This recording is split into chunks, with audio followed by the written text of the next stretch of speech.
नमस्कार. आपल्याला ज्योतिष शिकायचं आहे. आपल्याला ज्योतिषशास्त्राची आवड असो किंवा आपल्याला प्रोफेशनल ज्योतिषी व्हायचं असो, त्यासाठी वेदभूषण ज्योतिष प्रतिष्ठानचे ऑनलाईन आणि ऑफलाईन ज्योतिष वर्ग सुरू आहेत. यामध्ये पहिला कोर्स हा ज्योतिष प्रबोध, दुसरा फलारेश वर्ग म्हणजे ज्योतिष विशारद आणि तिसरा ज्योतिष प्रवीण असे कोर्सेस उपलब्ध आहे.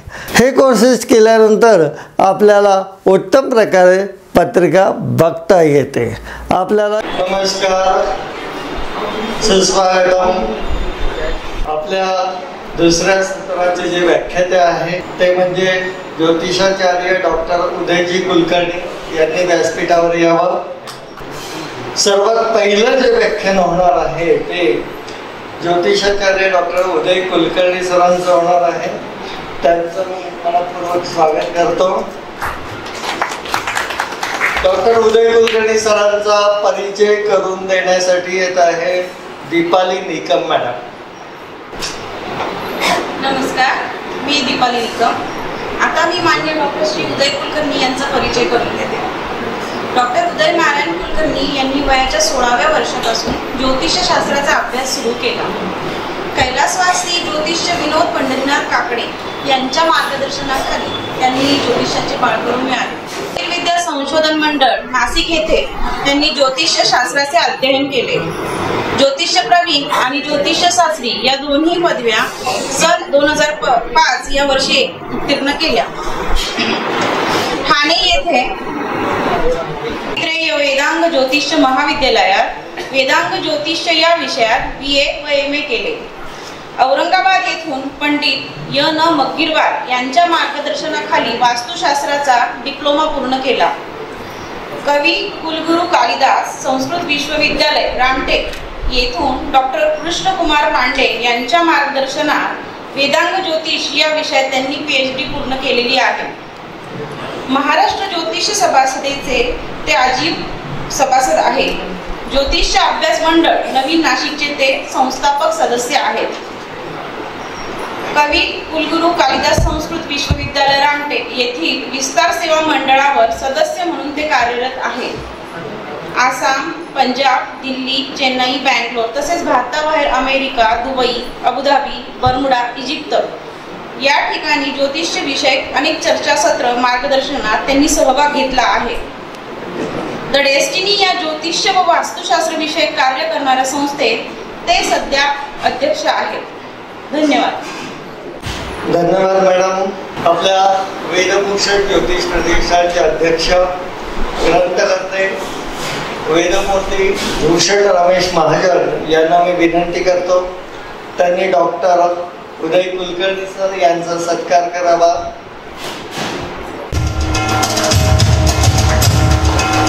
जोरात टाळ्या झाला पाहिजे.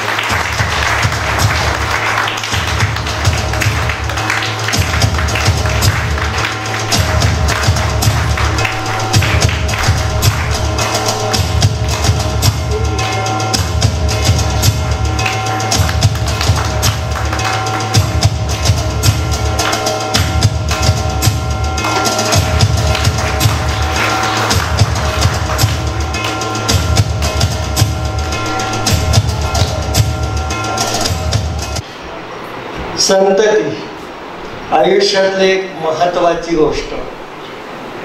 लग्न झाल्यानंतर काही वर्षानंतर जेव्हा संतती होत नाही, अनेक प्रकारच्या अडचणी येतात, त्यावेळेला मनात एक प्रश्न येतो, तो म्हणजे संतती केव्हा होईल. नेमके काय अडचण आहे किंवा काय गोष्टी की ज्याच्यामुळे अडचणी येत आहेत. त्यावेळेला ज्योतिषाची मदत घेतली जाते आणि आपल्याला माहिती आहे की आपण पंचम स्थानावरून संतती आणि संततीशी संबंधित असलेल्या सर्व गोष्टींचा विचार करत असतो. त्या पंचम स्थानाशी संबंधित असलेले सगळे योग आपण बघत असतो. त्याच्यामध्ये काही अशुभ योग असतात. त्या अशुभ योगांमध्ये काही शाप योगांचा पण विचार केलेला आहे. असे ते जे काही शाप योग आहे त्यामध्ये जर आपण पाहिलं तर पितृशाप असेल, पितृदोष असेल, मातृशाप असेल, ब्रह्मशाप असेल, असे अनेक प्रकारचे वेगवेगळे शाप आहेत की ज्यामुळे संतती होण्यासाठी काही ना काहीतरी अडचण येते किंवा उशीर होतो आणि संतती होत नाही. असे जे काही अनेक गोष्टी आहेत, अनेक प्रकारचे शाप आहेत, ते नेमकं कोणते आहे, त्याचा परिणाम काय होतो, अशा अनेक गोष्टी आपल्याला सांगण्यासाठी, आपल्याला या विषयावरचं सखोल मार्गदर्शन करण्यासाठी येत आहे डॉक्टर उदय कुलकर्णी. मी सरांना विनंती करतो की त्यांनी आपलं व्याख्यान सुरू करावं. धन्यवाद. विनायकं गुरुं भानं ब्रह्म विष्णु महेश्वरां सरस्वतीं प्रणम्यादौ सर्वकार्यार्थ सिद्धिं. वेदभूषण ज्योतिष प्रतिष्ठानचे आमचे मित्र हर्षद महाजन, भूषण महाजन, दोन्ही बंधुत्वयींना अभिनंदन आणि त्यांचे आभार.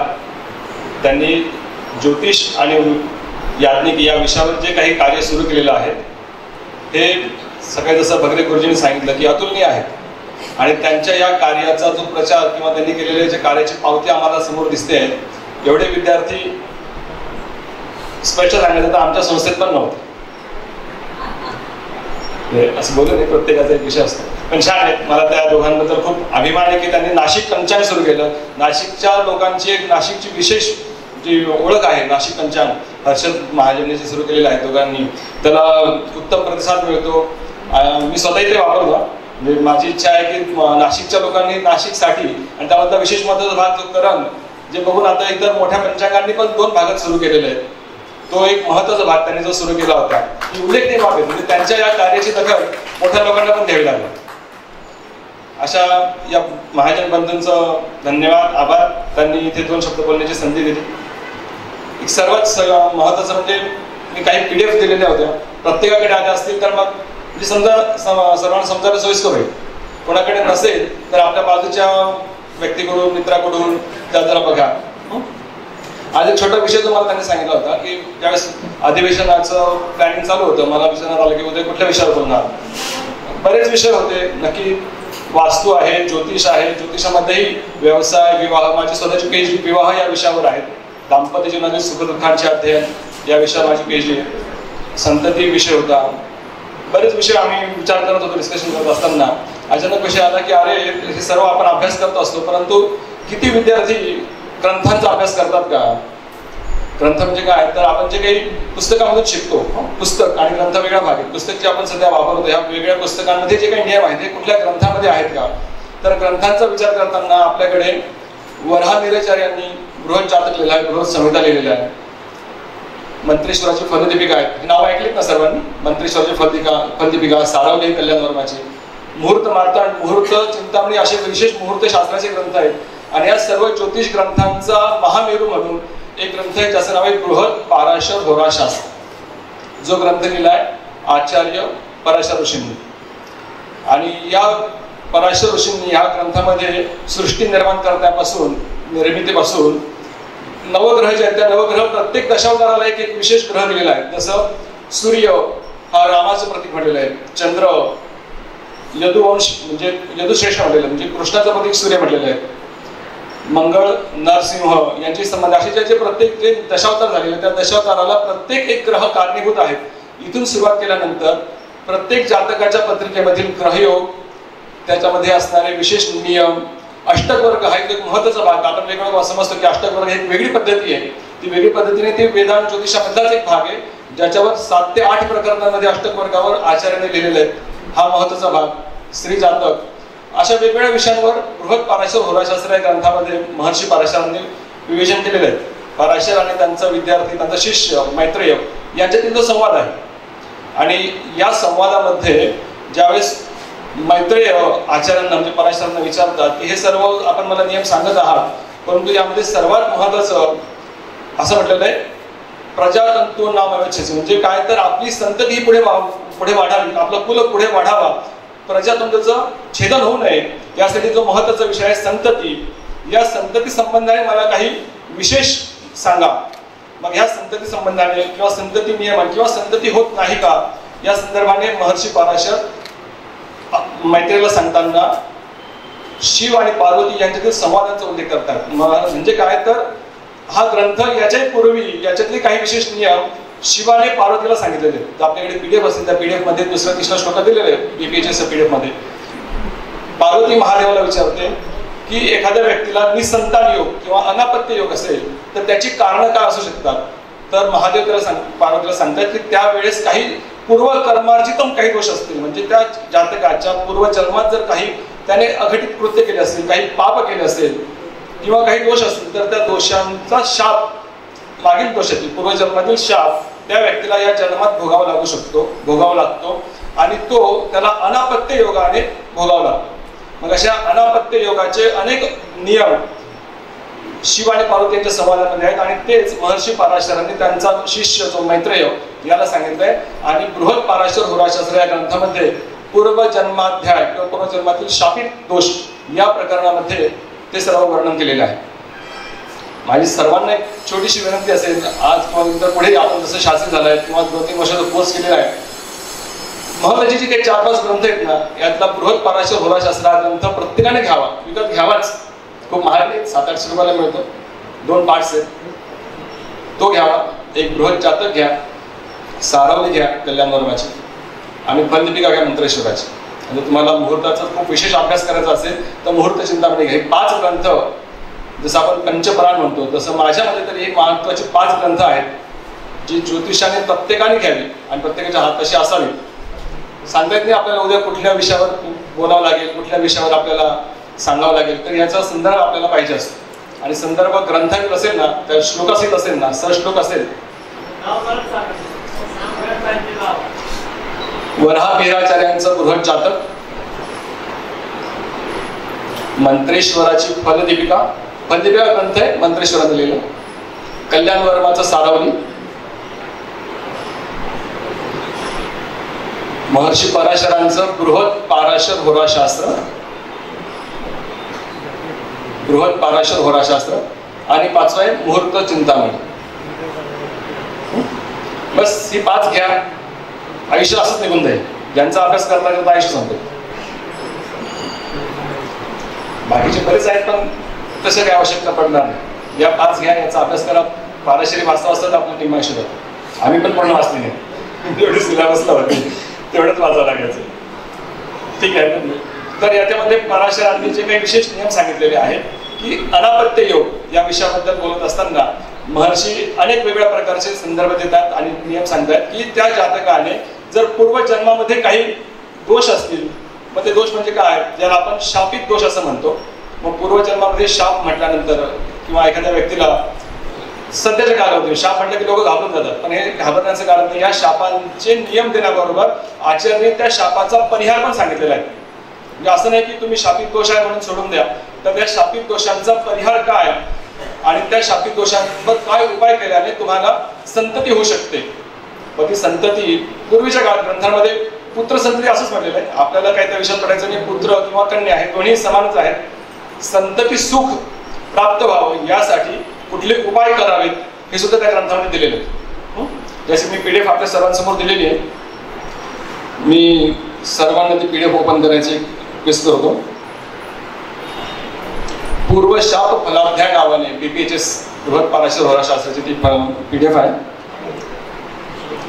म्हणजे शापांचं वर्णन करत असताना अनेक प्रकारचे शाप त्यात दिलेले आहेत ऋषींनी. म्हणजे शाप मध्ये काय आहे, संतती शाप आहेत, संततीसाठी सर्पशाप आहेत, पितृशाप आहेत, मातृ भ्रातृ, त्याचप्रमाणे ब्रह्मशाप आणि असे वेगवेगळ्या प्रकारच्या शापांचं वर्णन त्याच्यामध्ये दिलेलं आहे. मग हे शापित दोष बघताना किंवा सर्वात महत्वाचा जो विषय आहे आपला संतती, या संतती विषय बघत असताना शापित दोष कसे बघायचे किंवा ज्योतिषामध्ये संतती हा विषय जो आपल्याला अभ्यास करायचा आहे त्यासाठी शापित बघणार आहोत. पण याच्या बरोबर अजून काय बघायचं, एक छोटंसं पूर्वपीठिका आपण तयार करून घेऊ. संतती हा विषय कुठल्या संदर्भात बघितला जातो, सर्वात महत्वाचा पंचमस्थान, बरोबर ना. हे सर्वांना ठाऊक आहे पंचमस्थान. मग अजून एक दुसरी पीडीएफ दिलेली आहे, 2 पीडीएफ पाठवल्या होत्या, त्यातली एक वेगळी पीडीएफ आहे सर्वांसमोर. अनापत्य योगाचे काही विशेष नियम त्याच्यामध्ये दिलेले आहेत. अनापत्य योग बघत असताना सगळ्यात महत्वाचं काय आहे तर पहिला नियम त्यात सांगितला होता, म्हणजे मी काय बघतो किंवा काय बघावं शक्यतो ते मी तिथे नमूद केलंय. सर्वात पहिला महत्वाचा नियम आहे लग्नस्थान, म्हणजे लग्न कुंडलीतील लग्नापासून पंचम स्थान आणि चंद्रापासून हे पंचम स्थान बघावं. पीडीएफ आहे ना सर्वांकडे?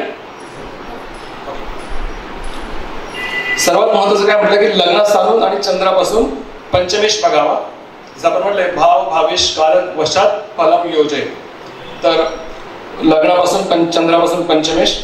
दुसरा कारक संततीचा कारक ग्रह गुरु जुपिटर. संततीचा कारक ग्रह गुरु तो बघावा. त्याची पत्रिकेतील परिस्थिती योग्य किंवा अयोग्य काय परिस्थिती त्याप्रमाणे. महत्वाचा आहे पंचम भाव. हा पंचम भाव लग्नापासून आणि गुरुपासून पण बघावा. गुरु ज्या स्थानात असेल त्या गुरुपासून पण पंचम स्थान बघावं. तेही बाधित आहे की निर्दोष आहे ते बघावं. दुसरा महत्वाचा बीज आणि क्षेत्र हा विचार आपण सर्व करतच असतो, हो की नाही? बीज कोणाच्या पत्रिकेत पहिलं आलं? पुरुष कुंडलीमध्ये. आणि स्त्री पत्रिकेमध्ये, स्त्रियांच्या पत्रिकेमध्ये क्षेत्र याचा विचार केला जातो. बीज आणि क्षेत्र हे जे बिंदू आहेत या बिंदूंचा विचार रवी चंद्र गुरु मंगळ या ज्या ग्रहांचे काही कॉम्बिनेशन आहेत, पुरुषाच्या पत्रिकेमधील रवी शुक्र गुरु, स्त्रीच्या पत्रिकेतील चंद्र मंगळ गुरु यांची जी स्पष्ट ग्रह आहेत त्यांचे बिंदू बीज म्हटलं एक कालक्षेत्र म्हटलेलं आहे. बीज आणि क्षेत्राचा विचार करावाच, परंतु हे बीज आणि क्षेत्र पत्रिकेमध्ये ज्या स्थानात असतील त्या स्थानापासून महत्वाचं त्रिकोण स्थान पण बघावं. तिथे दिलेलं आहे बीज क्षेत्र व त्यांचे त्रिकोण स्थान बघावी. या बीज क्षेत्र ज्या स्थानात असतील, जे बिंदू जिथे असतील तिथून त्यांच्यावर कोणाचा पापग्रहांचा काही संबंध आहे का, ते पापग्रहांच्या युतीत आहेत का. बीज क्षेत्र नुसतं बीज क्षेत्र समराशीत विषम राशीत नवमांशात समनवमांश विषम नवमांश एवढं नाही, तर त्या बीज क्षेत्राबरोबर कुठल्या पापग्रहांचा संबंध आहे का ते बघावं. आणि बीज क्षेत्राच्या राशी आणि नवमांश हे पण बघावं. पुरुष कुंडलीत विषम राशी विषम नवमांश, स्त्री कुंडलीत स्त्री राशी स्त्री नवमांश हे आपल्याला सर्वांना माहितीच आहे. बीज क्षेत्राची विचार करावी. सर्वात महत्वाचा एक विचार आहे संतान तिथी. संतान तिथी हा पण एक विषय मला वाटतं बऱ्याच लोकांना माहिती नसतो, परंतु हा संतान तिथी हा ग्रंथात आचार्यांनी वर्णन केलेला आहे. प्रश्न मार्गात त्याचा उल्लेख आहे. संतान तिथी आणि संतान त्रिस्फुट हे सुद्धा विशेष संतती योगासाठी बघावे. संतान तिथी म्हणजे काय, तर संतान तिथी करत असताना संतान तिथीचं कॅल्क्युलेशन कशा पद्धतीने करावं एक छोटीशी ओळख सांगतो. संतान तिथीसाठी चंद्र आणि रवी हे जे दोन स्पष्ट ग्रह आपल्याला पत्रिकेत मिळतात त्यांना 5 ने गुणावं. चंद्र आणि रवीला 5 ने गुणून त्यांची जे काही बेरीज येईल तो पॉइंट चंद्रातून रवी वजा करावा. चंद्राचे जे काही 5 गुणल्यानंतर जे काही उत्तर येईल आणि रवीला 5 ने गुणल्यानंतर जे उत्तर येईल ते उत्तर घेऊन स्पष्ट चंद्रातून रवी वजा करावा आणि जे काही उत्तर येईल त्या तिथीमध्ये ते कॅल्क्युलेट करावं. त्याच्या आपल्याकडे टोटल 30 तिथी आहेत, त्याला 30 ने भागून जे काही उत्तर येईल पॉइंट्स मध्ये 20 पॉइंट समथिंग आलं असेल तर 20 तिथी पूर्ण आणि 21वी तिथी असं त्याचा संदर्भ येतो. हा एक मोठा विषय आहे संतान तिथी, कधी त्याच्यावर स्पेशल आपण लेक्चर घेऊ. तर 21वी तिथी आल्यानंतर 15 तिथी म्हणजे पौर्णिमा, 16, 17, 18 कॅल्क्युलेशन केल्यानंतर ती तिथी कुठली येते तर त्या तिथीचा संदर्भ म्हणजे रिक्त तिथी ज्या म्हटलेल्या आहेत चतुर्थी नवमी चतुर्दशी या तिथीचं त्या उत्तर आल्या तर संतती योगासाठी थोड्याशा अडचणी येतात. आणि तिथींच्या अर्ध्या भागाला जे करण म्हटलेले आहेत या करणामध्ये पण जर विष्टीकरण आलं, संतान तिथीचं कॅल्क्युलेशन विष्टीकरण आलं तर तेही संतती प्रत्येकारक योग ठरतो असा नियम दिलेला आहे. त्यामुळे संतान तिथीचा एक विचार करावा. संतान तिथी कृष्ण पक्षातील आहे ते बघा, म्हणजे 16 पासून उत्तर पुढे आलं तर ती संतान तिथी कृष्ण पक्षातील आहे आणि कृष्ण पक्षात चंद्रबल नसतं.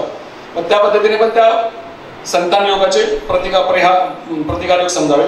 पुढे म्हणजे संतान त्रिस्फुट हा पण एक विषय महत्वाचा आहे. त्रिस्फुट म्हणजे 3 बिंदू, स्पष्ट चंद्राचे गुणिले 5, स्पष्ट रवी गुणिले 5 आणि स्पष्ट गुरु गुणिले 5 यांचं जे काही बेरीज येईल यांची टोटल करून जो बिंदू येतो त्याला संतान त्रिस्फुट म्हटलंय. आणि हा संतान त्रिस्फुट पत्रिकेमध्ये पापग्रहांच्या दृष्टीत आहे का किंवा त्याच्यापासून अष्टमात पापग्रह आहे का, जर तसं असेल तर ते संततीला प्रतिकारक होतं. अशा या संतान तिथी आणि संतान त्रिस्फुटची गणना आहे. आणि सर्वात महत्वाचं म्हटलेलं आहे D7 अर्थात सप्तमांश कुंडली. या सप्तमांश कुंडलीचा पण आपण विचार संततीसाठी करत असतो. संततीसाठी सप्तमांश कुंडलीमध्ये D7 म्हणजे सप्तमांश कुंडली. ती सप्तमांश कुंडली स्पेशली लग्न कुंडली जशी आपण बघतो त्याचप्रमाणे सर्व वर्ग कुंडल्या बघाव्या. सिंपल नियम आहे. वर्ग कुंडलीला खूप काही विशेष वेगळे नियम लावायची गरज नाही. जशी आपण लग्न कुंडली बघतो त्याचप्रमाणे वर्ग कुंडली बघाव्या.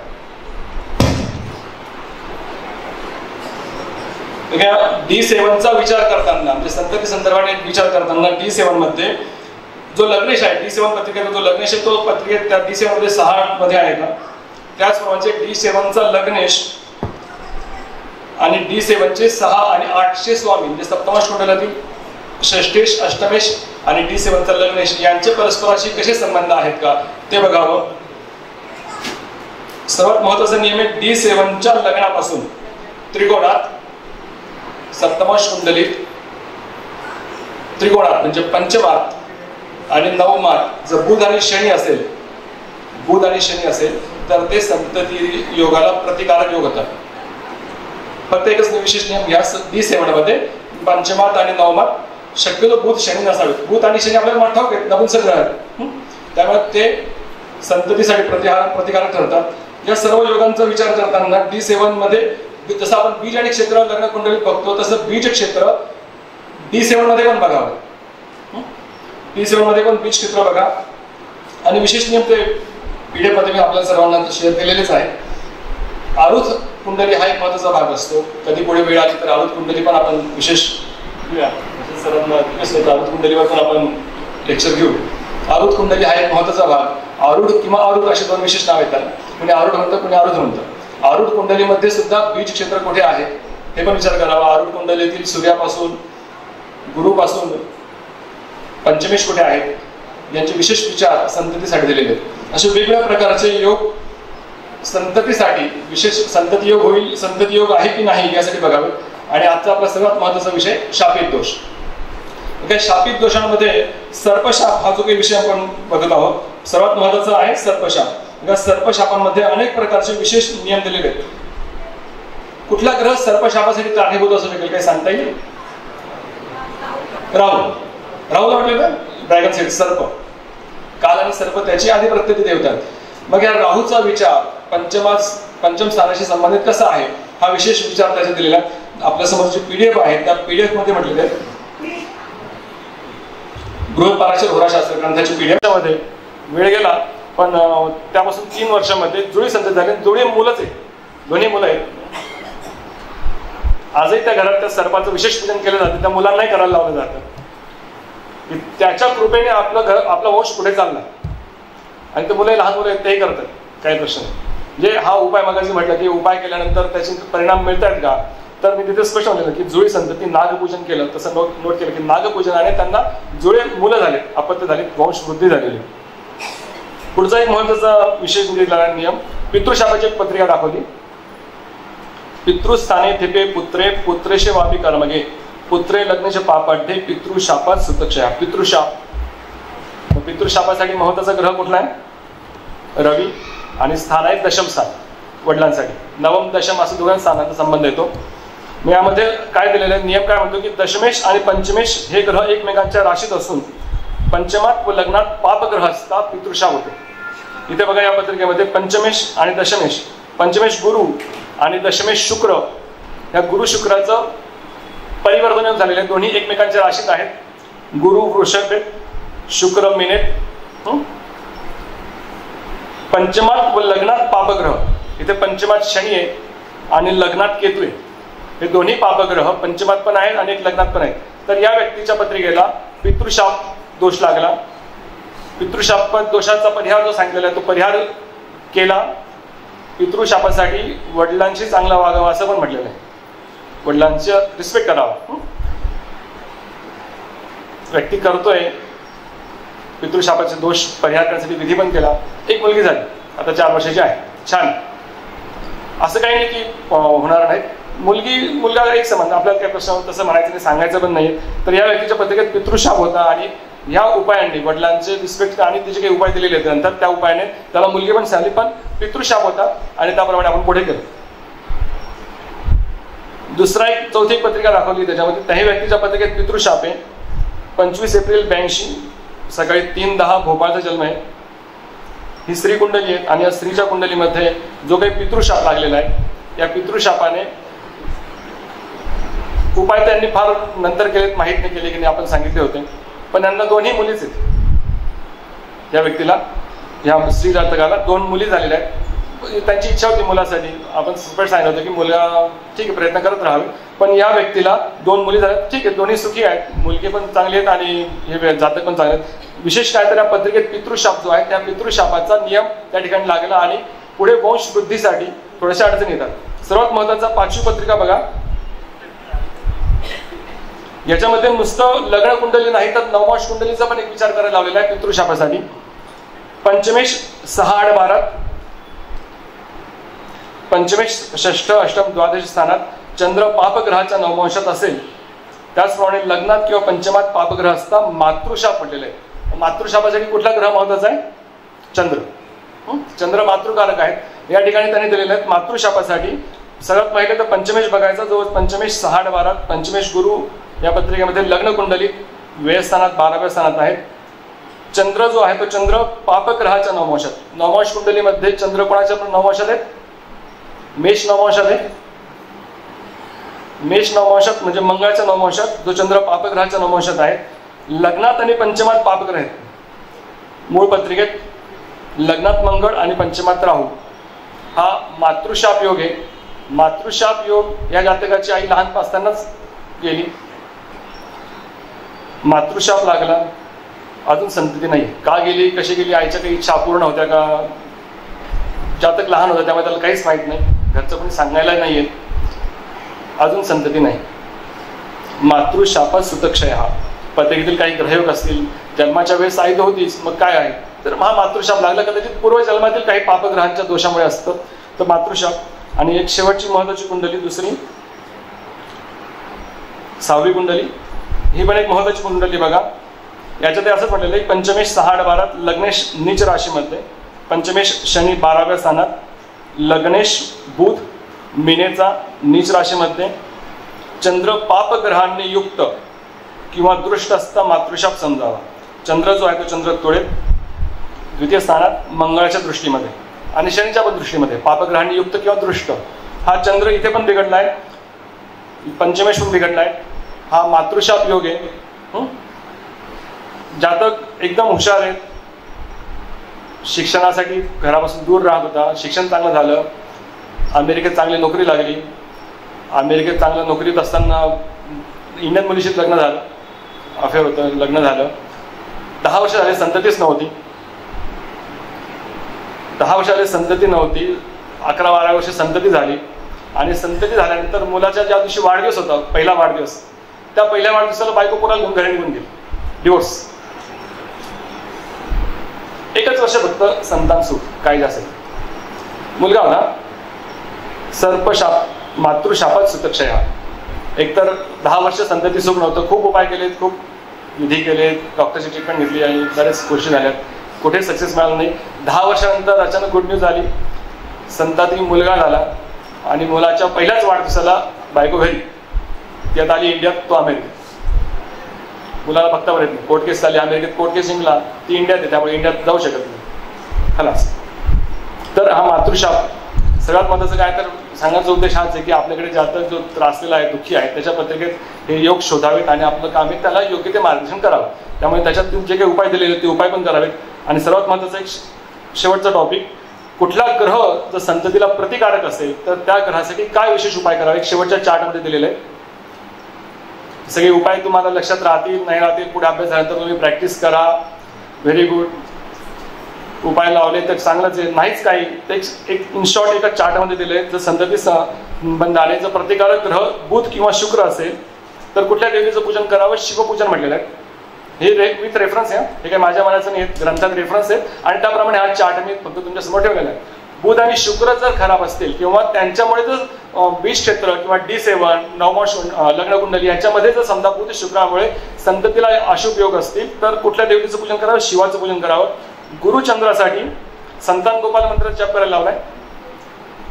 योग्य असे यंत्र पूजन व धारण करावे. जे काही संततीसाठी विशेष वेगवेगळ्या प्रकारची यंत्र असतात त्या यंत्राचं पूजन करावं, ते यंत्र धारण करावं आणि योग्य तो औषध उपचार पण घ्यावा असं म्हटलेलं आहे. जर गुरुचंद्र संततीसाठी प्रतिकारक असतील तर, राहू जर संततीसाठी प्रतिकारक असेल तर कन्यादान करायला लावलेलं आहे, कन्यादान करावं.